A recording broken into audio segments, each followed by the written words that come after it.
Bienvenidos de nuevo a nuestro círculo de reflexión, Yin Yang de almas y mente. Es un gusto tenerlos aquí. Como saben, somos una extensión del universo de Robert Kallers, explorando juntos los senderos de la filosofía, la psicología y la espiritualidad. Y aunque este es nuestro espacio de calma, recordamos siempre nuestros encuentros con los demás amigos del canal principal de Robert. Hoy, queremos retomar las enseñanzas de Alan Watts para indagar en una pregunta que ha desconcertado a sabios y buscadores por eras. ¿Quiénes somos realmente? Más allá de nuestro nombre, de nuestra historia, ¿qué es ese yo que sentimos ser? Es una cuestión fascinante. Watts, con su particular agudeza, nos invita a cuestionar la idea de un yo continuo y estático que viaja a través del tiempo. Él sugiere que nuestra experiencia del tiempo como un río que fluye linealmente, llevando consigo a un yo inmutable, podría ser una ilusión muy persistente. Desde la psicología, observamos cómo la mente teje constantemente una narrativa para dar sentido a nuestra existencia. Creamos una historia coherente sobre quiénes fuimos, quiénes somos y quiénes seremos. La memoria juega un papel crucial en esto, seleccionando y uniendo fragmentos de experiencia para construir esa sensación de continuidad del yo. Es como observar una fogata en la noche. Si tomas una brasa y la giras rápidamente, verás un círculo de fuego. Pero, ¿existe realmente un círculo? ¿O es solo un punto de luz moviéndose tan rápido que nuestros ojos lo perciben como una forma continua? Watts usaba esta analogía para el yo.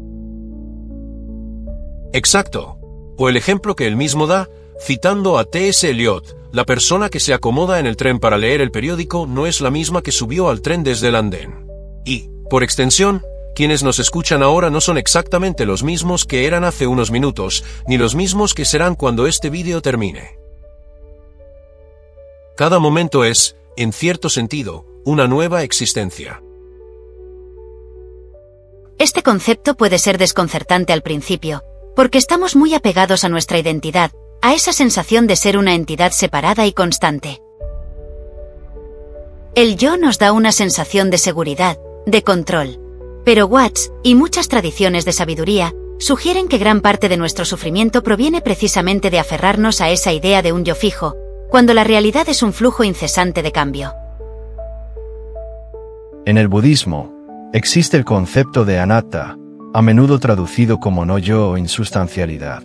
No niega la experiencia, sino la existencia de una entidad permanente e independiente que tiene esas experiencias.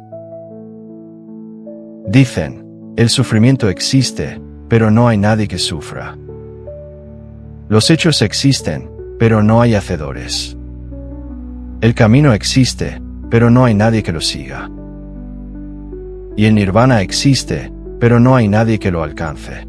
Es una forma poética de señalar esta misma idea.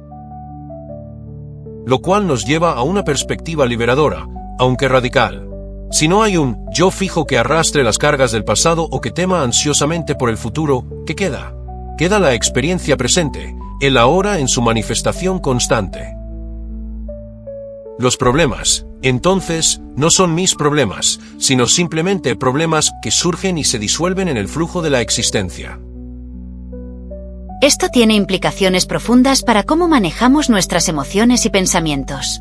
Si entiendo que mis pensamientos y emociones son también fenómenos transitorios que ocurren en la conciencia, en lugar de ser la esencia de quién soy, puedo observarlos con más desapego, sin identificarme completamente con ellos. Reduce la carga de tener que defender o justificar constantemente ese yo. La naturaleza misma es un espejo de esta verdad. El río nunca es el mismo río, aunque lo llamemos por el mismo nombre. Las nubes se forman y se disipan. Las estaciones cambian. Todo es un baile de transformación. Intentar detener ese flujo, o pretender que somos una roca inmutable en medio de la corriente, es ir contra la naturaleza misma de la realidad. Watts nos empuja a ver que esta continuidad es una construcción. Al igual que las ondas en un estanque, parece que el agua se mueve hacia afuera, pero en realidad, el agua solo sube y baja. Lo que se mueve es la onda, la perturbación.